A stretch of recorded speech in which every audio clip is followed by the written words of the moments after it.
సంవత్సరాల తరబడి ఎన్ని మందులు వాడినా మీ మోకాల నొప్పులు తగ్గట్లేదా? ప్రాణ పెయిన్ క్లినిక్ లో అత్యాధునిక చికిత్స.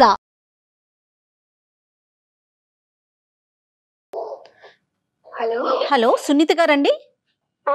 అవునండి, మీరెవరండి? నేను జయానండి, అందమైన జీవితం ప్రోగ్రామ్ నుంచి కాల్ చేస్తా ఉన్నాను. చెప్పండి మేడం. యా, సునీత గారు మీరు మెయిల్ చేశారు, సో మెయిల్ చూశాను, అది డాక్టర్ గారు ముందు ఉంచాను. మరొకసారి మీరు డాక్టర్ గారితో మాట్లాడతారా? మాట్లాడతాను మేడం. రైట్. నమస్తే సునీత గారు. నమస్కారం సార్. చెప్పండి అమ్మా, సమస్య ఏంటి? సమస్య ఏంటి అంటే నేను మా హస్బెండ్ తో జర్నీ చేయలేకపోతున్నాను సార్. ఒకటి మెయిన్ ప్రాబ్లం ఏంటంటే పుట్టింట్లో ఉన్నప్పుడు అట్లా అమ్మ నాన్న వల్ల సఫర్ అయ్యాను. సరే వాళ్ళు ఎవరినో తీసుకొచ్చి వీళ్ళని చేసుకో అంటే నోరెత్తకుండా తను చేసుకున్నాను. నేను ఏమీ కూడా చదువుకోలేదు సార్, నేను 8th క్లాసే చదివాను. తను చేసుకున్న కాడి నుంచి ప్రతిరోజు నాకు చుక్కలు చూపించాడు, కానీ ఒక్కరోజు కూడా నా దగ్గర కూర్చొని తను ప్రేమగా మాట్లాడిందే లేదు.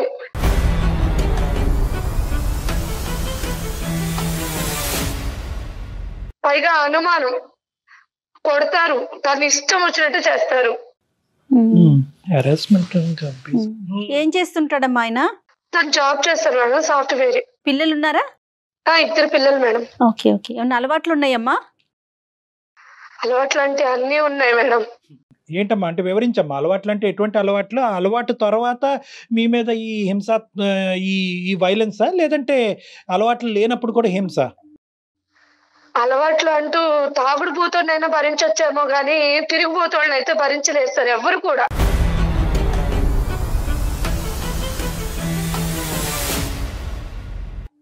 ఆ కళా పోషణ కూడా ఉందా? సరే. చాలా. సునీత గారు ఇంట్లో ఎవరెవరు ఉంటారు? మీ అత్తయ్య మామయ్య అందరూ జాయింట్ గా ఉంటారా? వాళ్ళు ఎవరు ఉన్నారు మేడం, నేను మా హస్బెండ్ మా పిల్లలు మాత్రమే ఉంటాం. Okay okay. రైట్ అమ్మా. కాదమ్మా, అంటే హింస అంటే ఏంటమ్మా? ఊరికనే ఏదో ఒక కారణం చూపెట్టి నీలో ఇది ఉంది ఇది లేదు, ఈ వంట బాగుంది బాగాలేదనే ఉద్దేశంతో అంటాడా, లేదంటే ఏ కారణం లేకపోయినా కూడా హెరాస్ చేసేటటువంటి మేల్ షవరిజమా? అంటే ఎలా ఉంటదంటే ఆ టార్చరు, ఒక చోట కూర్చొనేడు, ఒక చోట నిలబడినివ్వడు, గుడికి వెళ్ళినా డౌటే, బడికి వెళ్ళినా డౌటే అన్నట్టుగా ప్రతిరోజు ఎవరైనా ఉన్నారా నీకు, ఎవరితోన్నా వెళ్ళావా, ఇప్పుడు దాకా ఎక్కడికి వెళ్ళావు, స్కూల్కి వెళ్ళి పిల్లల్ని తీసుకొచ్చేటప్పుడు కూడా ఇప్పుడు దాకా నువ్వు ఇంట్లో లేవు, నాకు ఎవరో ఒకరు చెప్తా ఉంటారు ఎక్కడికి వెళ్ళావు అని అడుగుతాడు. ఏం మాట్లాడుతున్నారండి మీరు అంటే ఇంకా దాని వల్ల ఇంకా మాటకు మాట ఇంకా సాగదీస్తానే ఉంటాడు. అదొకటి పక్కన పెడితే ఒక రిలేషన్షిప్ అనేది చూడడు, ఒక వావివాసం లేకుండానే పోతాడు. అంటే ఒక చెల్లి ఒక తల్లి అలాంటి రిలేషన్ లేవు తన దగ్గర.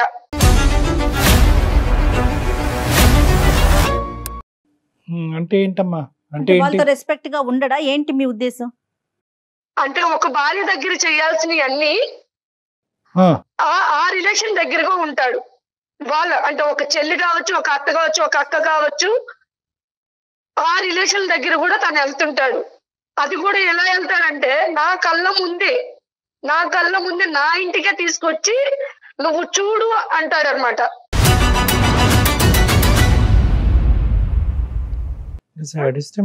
చెప్పేది కాదమ్మా. ఎవరిని తీసుకొస్తాడు, ఏం చూపెడతాడు అంటే ఏంటి?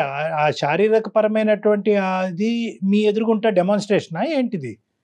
అంటే నేను చూడాలి, తను ఎలా ఉంటాడనేది నేను చూడాలి. నేను మానసికంగా నలిగిపోవాలి తన కళ్ళ ముందు. నేను నా ముఖం మీద నవ్వు అనేది ఉండకూడదు. ఎందుకమ్మా అంత కసి ఏంటమ్మా నీ మీద, అంత కోపం ఏంటమ్మా? అంటే పెళ్ళై ఎన్ని సంవత్సరాలు అయింది మీది? 10 years అయింది సార్. 10 years బట్టి ఇదే ప్రవర్తన, లేదంటే తాగి బుర్ర పాడయి ప్రవర్తన? మేడం ఇప్పటి వరకు నాకైతే ఇష్టంతో చేసుకున్నానా కష్టంతో చేసుకున్నాను అనేది ఇప్పుడు వరకు చెప్పలేదు నాకు. నుంచి ఇదే ప్రాబ్లం నాకు. కాదమ్మా, అతనికి ఏమైనా బ్యాక్గ్రౌండ్ స్టోరీ ఉందా? కష్టం మీద నిన్ను చేసుకున్నాడా? ఆ తల్లిదండ్రుల మీద చూపెట్టినటువంటి కోపం అంతా నీ మీద చూపెడుతున్నాడా ఏంటిది? అంటే ఇప్పటికైనా నీకు అర్థమై ఉంటుంది కదా. ఇప్పుడు కారణం ఉండేటటువంటి కోపం అంటే కొంతవరకు అర్థం చేసుకోవచ్చు. కానీ ఇది ఏంటంటే ఈ విపరీతమైనటువంటి ధోరణి, శాడిజం వెనకట్ల ఏ కారణం లేకుండా జరుగుతుందా అంటే కనుక మాకే ఆశ్చర్యంగా ఉంది. అది నాకు కూడా తెలియట్లేదు సార్. తను నన్ను ఎందుకు ప్రాబ్లం ఇలా చేస్తున్నాడు, ఇలా చూస్తున్నాడు. అప్పటికి నేను చాలా సార్లు అడిగా, నా వల్ల మీకు ఏమన్నా ప్రాబ్లమా, నా వల్ల ఏమన్నా ఉంటే నేను మార్చుకుంటాను అన్ని కూడా తనకి కూర్చొని చెప్తాను సార్. మీరే అడిగారా? మీ పెద్దవాళ్ళు కూడా అడిగారమ్మా? ఎవరన్నా పెద్దవాళ్ళని ఎప్పుడన్నా ఇన్వాల్వ్ చేశారా? ఎప్పుడు లేదు సార్. ఇప్పుడు నేను ఈ పడుతున్న బాధ కూడా మా ఇంట్లో ఎవరికి తెలియదు. వాళ్ళ ఇంట్లో తెలుసా పోనీ? వాళ్ళ ఇంట్లో కూడా తెలియదు మేడం. ఎందుకంటే నాకు తండ్రి చనిపోయాడు, అమ్మ కూడా నాకు కష్టపడి పెంచింది. ఇప్పుడు నేను ఇక్కడ పడుతున్న బాధలు నేను వెళ్ళి చెప్పాను అనుకోండి, ఇప్పుడు నా వల్ల నేను పడిందే కాకుండా మా అమ్మ వాళ్ళు కూడా పడతారన్న ఒక భయంతో ఇంతవరకు నేను ఏదే చెప్పలేదు. మరి అయినా కానీ పడుతూ ఎందుకున్నారమ్మా? అందరు ఆడవాళ్ళు చెప్పే మాట అదేనా? పిల్లల గురించి అండి, వాళ్ళ భవిష్యత్తు గురించి అండి, వాళ్ళకి అమ్మ నాన్న కావాలి అని అంటారు, అదేనా? అంతే సార్, పిల్లల కోసమే భరిస్తున్నాను. ఎంతకాలం భరిద్దాం అనుకున్నారు? ఇంకా శాడిజం చూపెట్టి రేపొద్దున ఏ పేకో ఒక చెయ్యో తీసేయచ్చు. అప్పుడు అది నాకు అర్థం కాకే మిమ్మల్ని కన్సల్ట్ చేశాను సార్. సరే, ఈ ఆడవాళ్ళు అనేటటువంటి మొదటి నుంచి ఉందమ్మా ఈ వ్యసనం అనేది? అంతకు ముందు ఎలా ఉన్నాను నాకు తెలుసు సార్. ఈ సంవత్సరాల నుంచి అదే చెప్పాను కదా. ఇప్పుడు నేను అతనికి భారీ స్థానంలో ఉన్నాను. మిగతా వాళ్ళు ఒక అక్క, ఒక పిన్ని, ఒక రిలేషన్ అంటే ఆ రిలేషన్ దగ్గరికి తను వెళ్తే నేను ఏ రిలేషన్ లో తనతో కాపురం చేయాలి?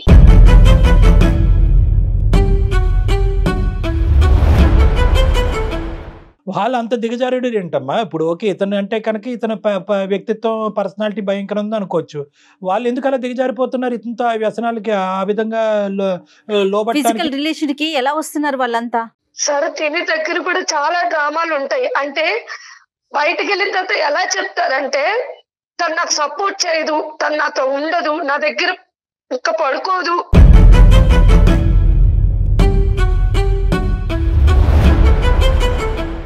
నేను ఎలా ఉండాలి, మీరైనా నన్ను అర్థం చేసుకుంటారేమో, అందుకే మిమ్మల్ని నేను కోరుకుంటున్నానని వాళ్ళ దగ్గర చెప్పడం.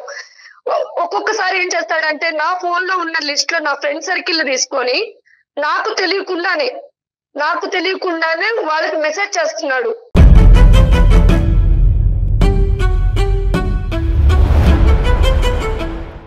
ఇలా సునీత నాతో అడ్జస్ట్ అవ్వదు, సునీత నా దగ్గరికి రావట్లేదు, సరేనా, నా ప్రాబ్లం ఇది, నేను ఎవరికి చెప్పుకోవాలి అర్థం కాక మీతో చెప్పుకుంటున్నాను, అలా వాళ్ళకి చెప్పి వాళ్ళని వశపరుచుకుంటున్నాడు.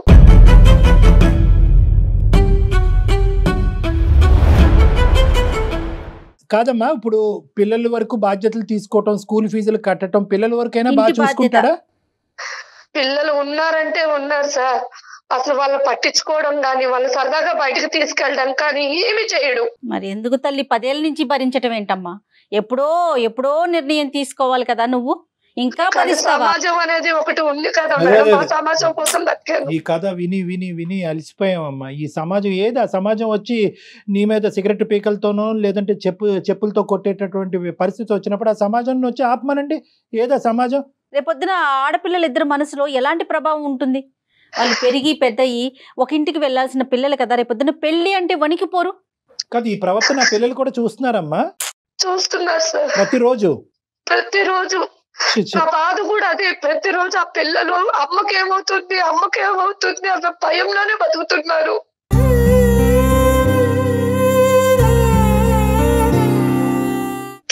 నేను చైల్డ్హుడ్ లో ఎలా అయితే నలిగిపోయాను, ఇప్పుడు నా పిల్లలు కూడా అలాగే నలిగిపోతున్నారు.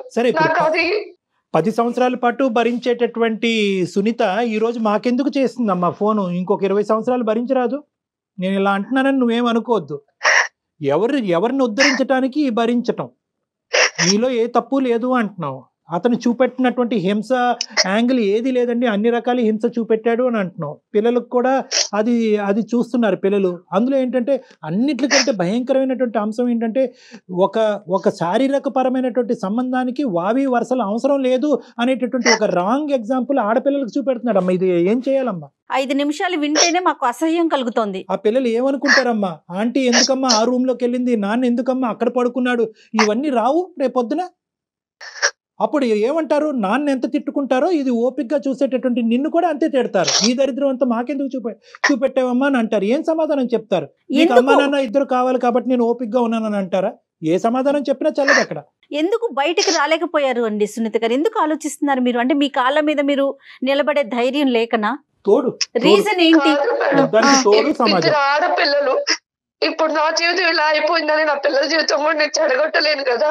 రేపు అనే రోజు మీ నాన్న ఎక్కడా అంటే ఆ పిల్లలు సమాధానం చెప్పుకోకుండా తలదించుకొని బాధపడతారేమోనని ఇన్ని రోజులు ఒకటి సర్దుకున్నాను. సునీత గారి పెద్ద ప్రాబ్లం ఏమొచ్చిందంటే కనుక ప్రతి రోజు ఇలాంటి ఒక 20-30 కథలు వింటా ఉంటానమ్మా.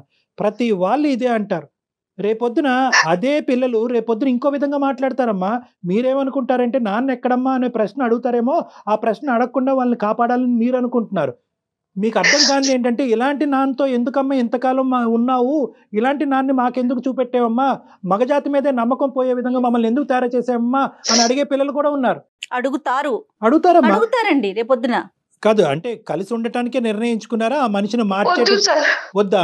Okay okay. ఎందుకంటే ప్రతిరోజు నిద్ర లేకుండా బతకలేను, ఆకలి దాచుకొని బతకలేను సార్ నేను.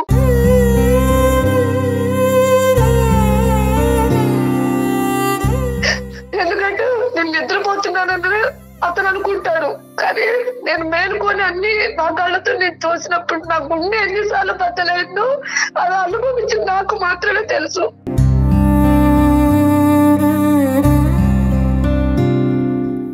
ఈ రోజు మీ మీద గర్జిస్తున్నాం కానీ, మేము కోపడుతున్నాం కానీ, అంటే నువ్వు నిర్ణయం సరైన సమయంలో తీసుకోలేదనే బాధతో అంటున్నాం కానీ, నీ బాధ మాత్రం అది వర్ణించలేమమ్మా. అది చాలా అది అనుభవించే నీకే తెలుస్తుంది. ప్లస్ ఇంకా పెద్ద ప్రాబ్లం ఏంటంటే నీకు చెప్పుకోవటానికి ఎవరు లేరు. ఇప్పుడు తల్లితో చెప్పుకుందాం అంటే ఆవిడ ఏం చేయగలదు, ఆవిడ బాధపడుతుంది. ఇప్పుడు చెప్పుకునేటటువంటి మనిషి లేకపోతే కనుక ఉన్న సమస్య 10 రెట్లు అవుతుందండి. సరే ఈ మనిషి ఇక్కడైనా నీ ఒక్కడితోనేనమ్మా, నీ ఒక్కదానితోనేనా, లేదంటే అందరితోని ఇదే శాడిజము ఇదే పదజాలం కానీ ప్రవర్తన కానీ ఉంటుందా? సార్ నేనంటే కట్టుకున్న పిల్లను కాబట్టి భరిస్తున్నాను, పెట్టుకున్న వాళ్ళు ఎవరు భరించారు కదా. అవును అవును అవును. సరే అత్తయ్య మావికి ఏమైనా చెప్పే ప్రయత్నం చేశారా? ఎప్పుడైనా చెప్పారు ఇట్లా చేస్తున్నాడు, ఇట్లా బిహేవ్ చేస్తున్నాడని? వాళ్ళ దృష్టికి ఏమైనా తీసుకెళ్లారా? నువ్వు వాళ్ళ దగ్గరికి వెళ్ళినా నేను ఒప్పుకోను. అదేలే, మా అమ్మ ఏం చెప్తే నువ్వు అదే వినాలి. నీ చెప్పు చేతుల్లోనే నీ బాధను కూడా ఎవరికి చెప్పుకోకూడదు. నేను ఇలాగే ఉంటాను, నువ్వు బాధను అనుభవిస్తూనే ఉండాలి. ఎవరి దగ్గర నీ బాధను కక్కకూడదు. ఎవరు నీకు సహాయపడటానికి రాకూడదు. అది అన్యాయం. ఈవిడేమంటారు, ఇది అమాయకత్వం అంటారా, మూర్ఖత్వం అంటారా, ఏమంటారు? సరేనమ్మా, ఇప్పుడు మమ్మల్ని ఏం చేయమంటావు చెప్పు. నిర్ణయం అయితే తీసుకున్నానని అంటున్నావు. ఇందులో నాకు నిద్రలేని రాత్రులు, పిల్లలకి దరిద్రం ఇంక నేను చూపెట్టకూడదు అనేటటువంటి ఆలోచనలో నువ్వు వచ్చావు. మరి మా పాత్ర ఏంటి ఈ రోజు? ఎందుకు మాకు ఈమెయిల్ పంపించారు? నాకు అతను వద్దు సార్, నేను చదువుకోపోయినా 4 ఏళ్ళ పని చేసుకున్నా నా పిల్లలు బతికించుకుంటాను. లేట్ అయినా లేటెస్ట్ గా వచ్చింది. నాకు అతను వద్దు. ఓకే, నాకు అతని దగ్గర నుంచి నాకు విడాకులు కావాలి. దానికి ఒక అడ్వకేట్, మంచి అడ్వకేట్ ని చూసి మీకు మేము ఆ ఫోన్ నెంబర్ అది ఇస్తాం, దానికి సంబంధించి హెల్ప్ చేస్తాం. ఓకే, అందుకే మెయిల్ చేశాను మేడం. నాకు ఇంకెవరు లేరు కాబట్టి మీకు మెయిల్ చేశాను. మీరు చేస్తుంది కరెక్టో కాదో అనే ఒక కన్ఫ్యూజన్ లో ఏమన్నా ఉన్నారా? అదేమన్నా క్లారిటీ కోసం డాక్టర్ గారి సలహా తీసుకుందామని అనిపించిందా మీకు? అనిపించింది మేడం. రైట్. తను చెప్పలేకపోతుంది పాపం, తన నిర్ణయం కరెక్టా కాదా అనేది తనకి. చాలా మంది ఆడవాళ్ళు మన దగ్గరకు వచ్చి, సార్ ఈ రోజుతో నేను డిసైడెడ్ సార్, ఇంకా అతను వద్దు దండం పెడుతున్నాను అంటారు. కట్ చేస్తే కనుక మర్నాడు వచ్చి సరే సార్ అతనితో కంటిన్యూ అవుతానంట. సో ఇప్పటికీ కూడా మీరు ఏం నిర్ణయం తీసుకున్నారు అనేది ఇప్పటికీ కూడా మాకు క్లారిటీ లేదు, బహుశా మీకు క్లారిటీ లేదు. ఇప్పుడు మనం కాల్ చేసినా కూడా ఇచ్చే స్థితిలో కూడా లేడు అనుకుంటున్నాను మేడం. నేను ఈ హింసాత్మకుడితో నేను ఉండకూడదనే నిర్ణయం తీసుకున్నా కాబట్టి ఫోన్ చేస్తే కనుక కొత్తగా వచ్చేటటువంటి ప్రాబ్లం ఏమీ లేదు. ఎత్తితే అదృష్టం. చూద్దాం, ఒకసారి ట్రై చేద్దాం. కలుపుతున్నాను sir. Right, okay. The person you are speaking with has put your call on hold. Please stay on the line. మీరు హలో సుమన్ టీవీ వాళ్ళకి దాంట్లో అందమైన జీవితం ప్రోగ్రామ్ కి నేను మెయిల్ చేశాను. దాంట్లో డాక్టర్ కళ్యాణ్ చక్రవర్తి గారు సైకాట్రిస్ట్, అలాగే జయ మేడం గారు కూడా ఉన్నారు. నా వర్షన్ లో నేను అన్ని చెప్పుకున్నాను. వాళ్ళు మీతో మాట్లాడతారంట, ఒకసారి మాట్లాడండి. ఏం మాట్లాడతారంట? ఏం మాట్లాడతారు వింటేను కదా తెలుస్తుంది. నువ్వు ఎందుకు వెళ్ళావు ప్రోగ్రామ్? ఎందుకు వెళ్ళావు? నా కోసం నీకు తెలుసు కదా. పిచ్చి పిచ్చి వేషాలు వేస్తున్నా ఏంటి? ఇప్పుడు నాతో వాదించమని నేను అడగలేదు, నన్ను తిట్టమని నేను అడగట్లేదు. ఒకసారి వాళ్ళతో మాట్లాడమంటున్నాను. నువ్వు ప్రోగ్రామ్ ఎందుకు వెళ్ళావు అన్నా నేను ఫస్ట్. ఆవిడ రాలేదండి, రాలేదు. ఏం పేరమ్మా? అతని పేరేంటమ్మా? నమస్తే బాబు, నీ పేరు అడగలేదు. నీ పేరేంటన్నా?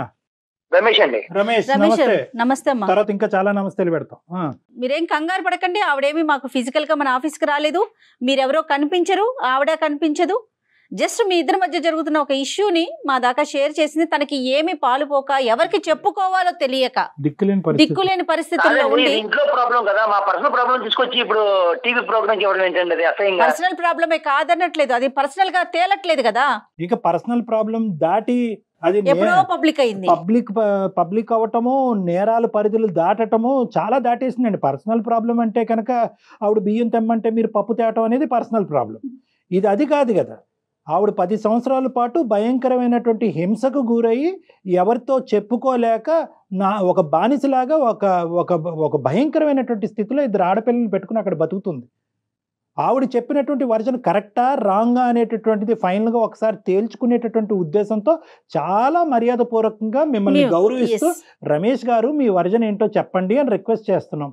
అసలు ఏం జరుగుతుంది ఇక్కడ చెప్పుకోవడానికి ఆవిడకి తల్లి లేదు, ఎవరు లేరు. కాబట్టి అన్నీ మేమే అన్నట్టుగా ఆవిడ ఈరోజు మాకు ఫోన్ చేసింది. మేము ఆవిడకి ఫోన్ చేయడం జరిగింది. ఆవిడ చెప్పుకుంది. ఇప్పటికైనా ఒక కాసేపు సానుకూలంగా ఒక కూల్ వాతావరణంలో మర్యాదపూర్వకంగా మాట్లాడుకుందాం. ఇది తేల్చే అంశమా, తేల్చలేనటువంటి అంశమా? ఏం మాట్లాడతాం సార్, ఇది ఫ్యామిలీ విషయాలు కదా సార్. ఇలా వీధిని ఎక్కడ అనేది కరెక్ట్ కాదు కదా. అలా కాదు, వీధి ఎక్కలేదండి, ఇది వీధి కాదు. సారీ, మీరు ఆ మాట అంటే కనుక నేను ఖండిస్తాను.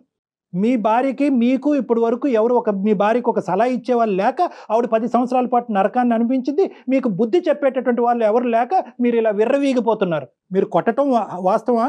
వేరే స్త్రీలను తీసుకొచ్చి ఇంట్లో కొనకటం అనేది వాస్తవా?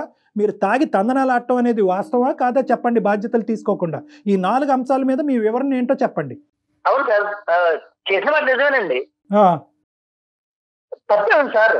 ఏంటి నాకు నా లైఫ్ స్టైల్ ఎలా ఉంటది, నాకు నచ్చింది, నేను అలాగే ఉన్నాను. కుక్క అండి ఆవిడేమన్నా కొట్టడానికి?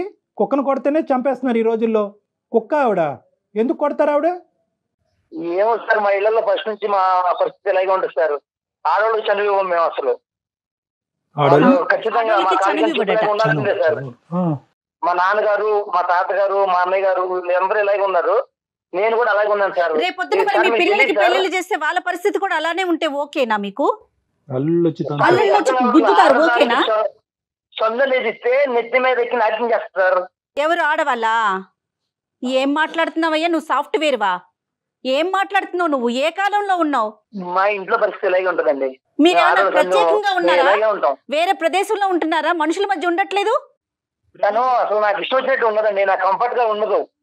నాకు నచ్చినట్టుగా నేను ఉంటాను అంతే. మీకు నచ్చినట్టుగా మీరు ఉన్నటువంటి వాయు వర్ష లేకుండా జంతువులాగా ప్రవర్తించటమా? కాదు నాన్న, ఏంటి ఇది మా పద్ధతులు, ఇది మా ఆనవాయితీ, ఇది మా సాంప్రదాయం అంటే ఏంటి? పారంపర్యంగా వచ్చినట్టు ఆవిడ కూడా ఆవిడ ఇంట్లో పద్ధతి సాంప్రదాయం కూడా అంతేనంట. మగాడిని చెప్పించుకుని కొట్టాలంట, అవసరం అయితే కనుక బూటకాల కింద తొక్కేయాలంట. వాళ్ళ ఇంట్లో కూడా అదే సాంప్రదాయం అంటారు. అలా చేయకపోబట్టే మీకు 2 కాదు 3 కొమ్ములు ఉన్నాయి. కాదు ఇప్పుడు కొట్టడం వెనకతలు సరే నువ్వు కొడుతున్నావు, ఇది సాంప్రదాయం, ఆడదాన్ని ఎక్కడైతే పెట్టాలో అక్కడ పెట్టకపోతే కనుక లేచి మన నెత్తి మీద శివతాండం చేస్తుందని ఏదో పెద్ద పెద్ద కబుర్లు చెప్తున్నావు. ఈ అమ్మాయి ఈరోజు ఒక తల్లిగా కానీ, ఒక భార్యగా కానీ, ఒక స్త్రీగా కానీ మీకు చేయనటువంటి ఒక్క అంశం ఈ 10 సంవత్సరాల్లో చెప్పు. ఏదో చేయట్లేదు అంటున్నావు కదా. 0.5% వేలెత్తి తప్పు చూపెట్టు. 0.5% వేలెత్తి తప్పు చూపెట్టు. సార్ నాకు నచ్చినట్టు ఉండదు సార్ అమ్మాయి. ఏంటో నచ్చటం గడిపిగుడ్డు? నువ్వు ప్రిన్సా? నువ్వేమన్నా పెద్ద రాజువా? ఏంటి నీకేంటి నచ్చాలి? ఎలాంటి భార్య కావాలి? నేను ప్రిన్స్ కాకపోయినా నా ఇష్టాలు అంటే నాకు ఉంటాయి కదండి. నేను బ్రతకాలనుకున్నట్టు నాకు భార్యగా సపోర్ట్ చేయాలి కదా. సార్ ఇది ఎలాంటోడు అంటే కనీసం మా నాన్న చనిపోతే కనీసం మా నాన్న చూడటానికి రాలేదు.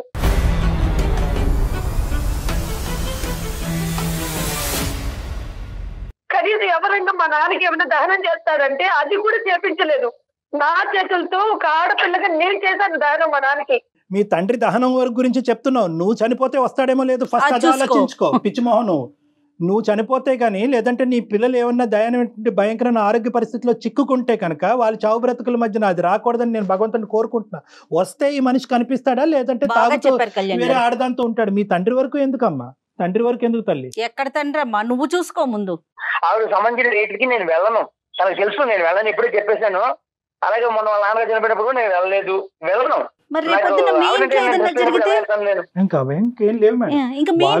జరిగితేనమ్మా వెళ్ళాలి మేడం. వెళ్ళకపోతే మళ్ళీ అదొక చుక్కలు చూపిస్తారు నాకు. అలా కదా రమేష్, ఇవన్నీ ఒకెత్తు, ఇవన్నీ ఒకెత్తు. ఇంకా నేను కొనసాగటం కూడా నాకు ఇంకా అసహ్యంగా ఉంది. ఎందుకంటే నీలాంటి వాళ్ళకి కౌన్సిలింగ్ చేస్తే కనుక నేను పోయి ఎవరి చేతన కౌన్సిలింగ్ చేయించుకో. అది కాదు, ఇదంతా ఒకెత్తు. ఒక్క పాయింట్ నాకు చెప్పు, వావి వరుసలు లేకుండా వేరే ఆడవాళ్ళు ఎవరు మీ ఇంట్లోకి ప్రవేశిస్తున్నారు, వాళ్ళతో నువ్వు కులకటం ఏంటి? ఆ మాయదారి మొహాలకి వాళ్ళకి బుర్రలు లేవా, వాళ్ళకి భర్తలు లేరా ఏంటి? నీకు బుద్ధి లేదా? వాళ్ళు ఎవరినైనా ఆ ఒక్కటి క్లారిటీ సార్. నేను ప్రతి చెప్తున్నాను సార్, మీకు నా కొద్ది ఫీలింగ్స్ ఎక్కువ సార్. ఏ ఫీలింగ్? ఆ ఫీలింగ్ తిను నన్ను కరెక్ట్గా సపోర్ట్ చేస్తారు, ఎంకరేజ్ చేయదు. నాకు నచ్చినట్టుగా నా ఇంట్రెస్ట్ తగ్గట్టుగా తను ఉండదు సార్. నీకు కుక్కనో పందునో తీసుకొచ్చుకోలేకపోయావా? ఒక కుక్కనో పందునో తీసుకొచ్చుకోలేకపోయావా? ఆడవాళ్ళు ఎందుకు అలా తీసుకొస్తాం సార్ మనుషులు. ఏం మాట్లాడుతున్నావు? రగిలిపోతుంది అసలు. నాకు నచ్చిన వాళ్ళు ఉంటారు సార్, వాళ్ళు నేను తెచ్చుకున్నాను. ఎందుకు నీకు సరైనటువంటి తెచ్చుకున్నాను? సమాధానం పోలీసులు చెప్పాలి. ఈ అమ్మాయి బుర్ర బుద్ధి లేక ఈ అమ్మాయి ఇలా ఉంది, కానీ నీకు సరైనటువంటి సమాధానం పోలీసులు చెప్పాలి. లీగల్ గా నీకు శిక్ష పడాలి సార్. దానికి కూడా రీజన్స్ ఉన్నాయి సార్. తిను నా ఇంట్రెస్ట్ తగ్గట్టుగా ఉండదు. సో నా ఇంట్రెస్ట్ నచ్చిన వాళ్ళు ఉంటారు, నేను అలాంటితో ఉంటాను సార్. తప్పే ఉంది.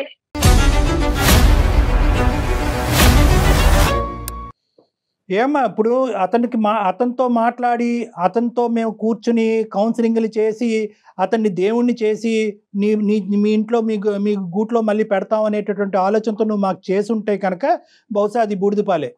నువ్వు ఇప్పుడు నీకు వద్దు అనుకుంటున్నావా? నీ నిర్ణయం 210% కరెక్ట్ అమ్మా. వద్దు అనుకుని మామూలుగా వదిలేయకూడదమ్మా.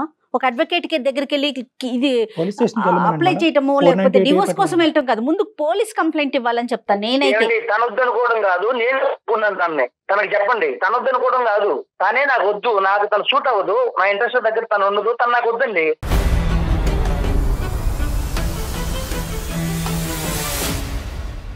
ఇలా మెంటల్ది పిచ్చిదాన్ని చేయకముందే వద్దు అనుకుంటే కనుక ఆవిడ దారే ఆవిడ చూసుకున్న పిల్లలతో బతుకుండేది కదయ్యా.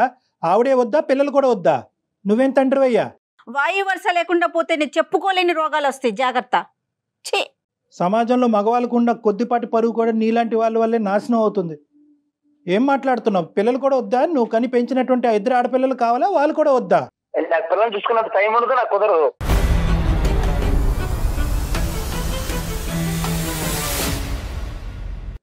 రమేష్, చెప్పండి. నీకు కొన్ని సర్ప్రైజ్ రిటర్న్ గిఫ్ట్లు తొందరలోనే వస్తున్నాయి. నువ్వు వింటే కనుక ఇప్పుడే షాక్ అవుతావు, కాబట్టి దయచేసి నువ్వు ఫోన్ పెట్టేసే, ఆ అమ్మాయితో మేము మాట్లాడాలి. బాయ్ నాన్న. ఏం పర్లేదు సార్, నేను చూసుకుంటానండి. అలాగే పెద్ద గొయ్యి తవ్వుకుని అందులో చూసుకో. బాయ్. సరే అండి. అమ్మ పెట్టాడమ్మా అతను ఫోను. సరే, ఇంకో సునీత, నీ ఓపికి శతకోటి వందనాలే తల్లి. 10 ఏళ్ళ భరించేది ఇలాంటి మృగంతోనా? ఇప్పుడు తనకి ఏం చేయమంటారు? మీ సలహా ఏం చెప్తారు? లేదమ్మా, ఇప్పుడు ఇది మన పర్వ్యూలో లేదమ్మా. ఇప్పుడైనా కూడా నీ స్ట్రెంగ్త్ని బిల్డప్ చేసుకో, నీ కాన్ఫిడెన్స్ని బిల్డప్ చేసుకో. నువ్వు ఒక రాణి లక్ష్మీబాయి లాగా పోరాడవలసినటువంటి సమయం ఆసన్నమైంది. ఇప్పుడు పోరాడిపోతే ఎప్పటికీ నువ్వు పోరాడలేవు. నీ హక్కుల గురించి, నీ రైట్స్ గురించి నువ్వు పోరాడు. కేవలం డివోర్స్ పేపర్ మీద ఒక సంతకం పెట్టేసి పంపించద్దు. ఎందుకంటే అదే నాటకంతో అతను ఏమంటున్నాడు, తనిచ్చేది ఏంటి, నేనే ఇస్తానంటున్నాడు. అంటే నిన్ను ఎంకరేజ్ చేస్తున్నాడు. సింపుల్గా నువ్వు సంతకం పెడితే అతను సంతకం పెట్టేసి డివోర్స్ అవుతాయి. నో, ఇవి ఏవైతే కనుక లీగల్గా అతని మీద సెక్షన్స్ పడాలో ఆ సెక్షన్స్ అన్ని శిక్ష పడాలి. అతనికి బుద్ధి రావాలి, అతని నాలుక అతను ఖర్చుకోవాలి, జైల్లో కూర్చోవాలి. ఇవన్నీ కూడా ఉంటాయి. నెంబర్ 1 ఏంటంటే అంత ఈజీగా అతను ఆడపిల్లలు ఉన్నారు కదా కళ్యాణ్ గారు, అది భయపడుతున్నట్లుంది తను. నో, ఏం భయం లేవమ్మా, ఏం భయం లేదు. వాస్తవానికి ఏంటంటే కనుక నువ్వు నా మాట విను. నువ్వు నీ దగ్గరలో ఉండేటటువంటి షీ టీమ్స్ కానీ పోలీస్ స్టేషన్ కానీ వెళ్ళి ఎఫ్ఐఆర్ రిజిస్టర్ అయ్యేటట్టు చూడు. ఆ తర్వాత కోర్టులో కూడా నువ్వు ఏంటంటే నీ పిల్లలకు కావాల్సినటువంటి మెయింటెనెన్స్, నీకు కావాల్సినటువంటి ఏలంని, ఆర్థికంగా నువ్వు చదువుకోలేదు కాబట్టి, నువ్వు ఉద్యోగం చేసుకోవట్లేదు కాబట్టి నీకు కావాల్సినటువంటి మెయింటెనెన్స్, ఇవన్నీ లీగల్ టర్మ్స్ అనుకోండి. ఇవన్నీ నేను మాట్లాడను. అవన్నీ కూడా ఒక లాయర్ మనకున్న చాలా మంది గెస్ట్లు ఉన్నారు, అడ్వకేట్స్. Very good. సో నేను ఒక్కసారి వాళ్ళతో తనతో మాట్లాడిస్తాను సునీత. షూర్. అమ్మాయి కావాల్సినటువంటి అవుట్ రైట్ సపోర్ట్ నీకు మా సైడ్ నుంచి ఉంటుందమ్మా. ఇక ముందు ఎవరు లేరు అనేటటువంటి భావంతో నువ్వు ఉండద్దు. సుమన్ టీవీ యాజమాన్యం అవనండి, జయ గారు కానీ అవనండి, ఎవరైనా కూడా మీ అందరం మీ తోడుంటామో. నీకు ఏ సమయంలో ఉన్నా, ఎంత అవసరం ఉన్నా కూడా మాది ఒక కాంటాక్ట్ నెంబర్ ఇస్తాము. ఆ కాంటాక్ట్ నెంబర్ కాల్ చేయండి. నీకు సరైనటువంటి దిశ మేము చూపెడతాం. ఇది మా సైడ్ నుంచి ప్రామిస్. 100%. కానీ మీరు కోర్టుకు వెళ్ళి ఐ మీన్ స్టేషన్ కి వెళ్ళి అతని మీద కేసు పెట్టకుండా ఎట్టి పరిస్థితుల్లో ఇంటికి వెళ్ళకండి. కాదండి, ఇంటికి వెళ్ళకూడదు కదా కళ్యాణ్ గారు. నీకు కావాలంటే కనుక పోలీస్ స్టేషన్ కి వెళ్తే కనుక ఇతని దగ్గర నుంచి నాకు ఈ థ్రెట్ ఉంది, ఇంతకాలం నేను ఇంత హింసపడ్డాను, ఈ నిర్ణయం తీసుకుంటున్నాను కాబట్టి అతని కక్ష ఇంకా ఎక్కువయ్యి నన్ను చంపేటటువంటి ప్రయత్నం చేస్తాడు కాబట్టి నాకు పోలీసు వారి చేత రక్షణ కావాలి అని చెప్పి కూడా నువ్వు పెట్టుకోవచ్చమ్మా. రైట్, కరెక్ట్ అండి. Okay madam. చాలా ధైర్యంగా ఉండు తల్లి. నేను మన ఈ ప్రోగ్రామ్ అయిపోయిన తర్వాత ఒక అడ్వకేట్ తో నేను మాట్లాడి వాళ్ళ నెంబర్ నీకు నేను పాస్ ఆన్ చేస్తాను. వాళ్ళతో ఒకసారి నీ ప్రాబ్లమ్ ఇంకా క్లియర్గా, ఇప్పుడు ఎందుకంటే నువ్వు కెమెరా ఐ మీన్ ఫోన్లో మా అందరి మధ్యలో నువ్వు చెప్పలేకపోతున్నావేమో, బహుశా నీకున్న ప్రతి సమస్యని వాళ్ళతో వివరించు. దాన్ని బట్టి నెక్స్ట్ ఏం చేద్దాం అనేది ఆలోచిద్దాం. కానీ ధైర్యంగా ఉండు, దాన్ని మాత్రం కోల్పోవద్దు. ఓకే అమ్మా, ఆల్ ది బెస్ట్ అమ్మా. God bless you. All the best. Right అండి, thank you so much doctor.